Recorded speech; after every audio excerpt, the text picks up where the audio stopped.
से पहले भी बारहा इनसे इन तमाम चीज़ों के ऊपर डिस्कशन हुआ, प्रपोजल भी इनकी तरफ से आए, लेकिन वही जो सूरत हाल है हमारे सामने। सोहेल वजाद साहब, ये फरमाइएगा, हम पाकिस्तानियों के नसीब में राहत है, सुख है, चैन है कि नहीं? देखिए, सबसे पहले तो नफ़रतें हमने सीख ली हैं, उसे अनलर्न ही नहीं कर रहे हैं ना।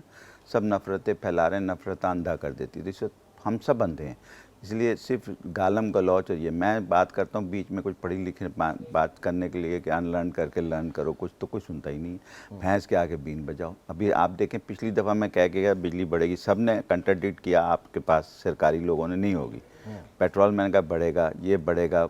हम पैसा गलत जगह क्यों लगाते हैं, मुझे समझ नहीं आती कि हमें लगाना था हाइड्रो में, न्यूक्लियर में, जहां हमारा सस्ता काम, लेकिन हमने अपने लालच में अपने ज़मीनें बेचने की लालच, इसमें हकीकत बता रहा हूं मैं, आईपीपी ज़मीन बेचने की लालच में इंफ्रास्ट्रक्चर बनाए कि मेरे यहाँ से वोट मिलेंगे, आप ये सारी हरकत, रन ऑफ द रिवर नहीं लगाया आपने कोई ऐसी हरकत नहीं। कोल भी वहाँ लगाया जो कि पंजाब में, भाई आपके पास ना ट्रेन है, ना पटरी है, ना रोड है, आप कोल लेके कैसे जाएंगे प्लांट चलाने के लिए? एलएनजी के लिए आपने इतनी लंबी पाइपलाइन डाल दी, तो अगर पोर्ट कासिम के करीब ही लगाते तो कुछ भाई हब होते हैं, पावर के हब होते हैं ना। नहीं तो बात नेशनल ट्रांसमिशन डिस्ट्रीब्यूशन ये प्लानिंग करता कौन है? ये प्लानिंग करता कौन है? सर, हमारे जो रहनुमा हैं, जो सिर्फ आप 75 साल से प्लानिंग कर रहे हैं और हर दफ़ा कहते हैं अगले 5 साल दे दो तो फिर हम अच्छा डिलीवर करेंगे। वो डिलीवरी की बात ही नहीं करते, वो तो सिर्फ प्लानिंग की बात करते हैं। आप एग्जीक्यूशन प्लान तो मुझे बताइए किसी चीज़ का, या इस वक्त जो मौजूदा हुकूमत है वो मुझे ये बता दे कि मैं प्राइस कम कैसे, वो सब बताते हैं बढ़ाएंगे कैसे।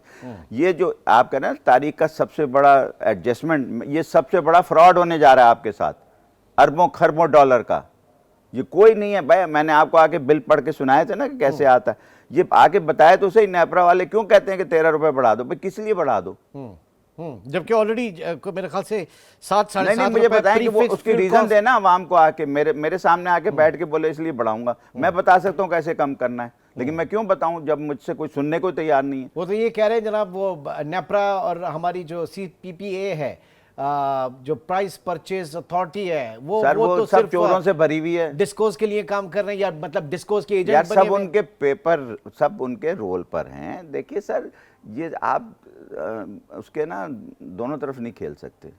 विकेट के एक ही तरफ खेलें, हम तो दोनों तरफ खेलते हैं। और हम इतने मुनाफिक हो गए हैं कि ना सच बोलते हैं, ना जस्टिस है हमारे यहाँ, ना हमारे यहाँ वो है मेरिट पे एक आदमी नहीं है जिसको वहाँ बिजली का पता हो इस वक्त एनर्जी मिनिस्ट्री में, दावे से कह सकता हूँ।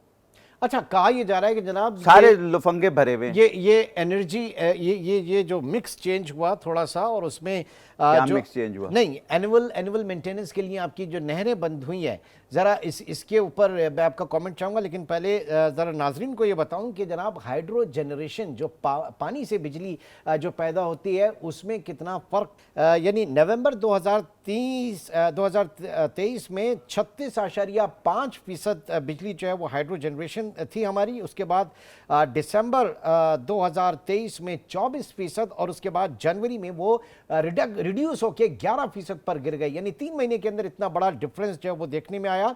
फिर सेकंड जो कंपोनेंट है वो न्यूक्लियर के हवाले से अगर बात करें तो न्यूक्लियर जो 23 नवंबर 2023 में 21% बिजली जो है वो न्यूक्लियर से पैदा हो रही थी। उसके बाद दिसंबर 2023 में ये 19% तक गई, रिड्यूस हुई, और उसके बाद 21% जनवरी में। यानी असल चीज़ जो है वो हमारे जो हाइड्रो जनरेशन है उसके ऊपर। फिर एलएनजी की ज़ाहिर के सोर्स बढ़ी है यहाँ पे। नवंबर 2023 में 10.6%, उसके बाद 16% पर ये चली गई अगले महीने यानी दिसंबर 2023 में, और फिर उसके बाद जनवरी 2024 में 18.22% जो है वो एलएनजी के ऊपर हम चले गए। यहाँ पे सोहेल साहब, हाइड्रो जनरेशन, देखिए हमने लगा लिया अजीब अजीब तरीके से आईपीपी ना, जो चल ही नहीं रहा है, और वो कैपेसिटी है, इंस्टॉल्ड कैपेसिटी है, रनिंग कैपेसिटी नहीं है। सही है, ठीक है, तो इसलिए वो उसका आप चार्ज भी दे रहे हैं, ये सब माफिया वाला के। और डे वन से आप इसके भी खिलाफ है कि जनाब आज मैं आपको मशवरा देता हूँ, एक पुराना शुराना प्लान लाएं और लगा लें, और आपको कोई टीवी भी चलाने की जरूरत नहीं, आप अरबपति हो जाएंगे 1 साल में। कैपेसिटी चार्जेस लेके बगैर चले ना उसमें O&M होता है भाई, देखे ना कल को आप हमें लानतान कर रहे होंगे बैठ के कहीं और किसी और चैनल पे, किसी और चैनल पे। तो और क्या करें भाई, मतलब बताएं भैंस के आगे कितनी दफा वही बात बोलूं कि वो भैंस को जितनी मर्जी बीन बना ले, उसने तो अपना ही काम करना। भैंस गई पानी में, बाहर ही नहीं निकलती। अतः हमारी तो भैंस पानी में चली गई एनर्जी की और इकोनॉमी की भी, दोनों भैंसें नहीं निकल रही भाई। पानी से निकलो तो सही, निकल ही नहीं रही भैंस बीन बजाया।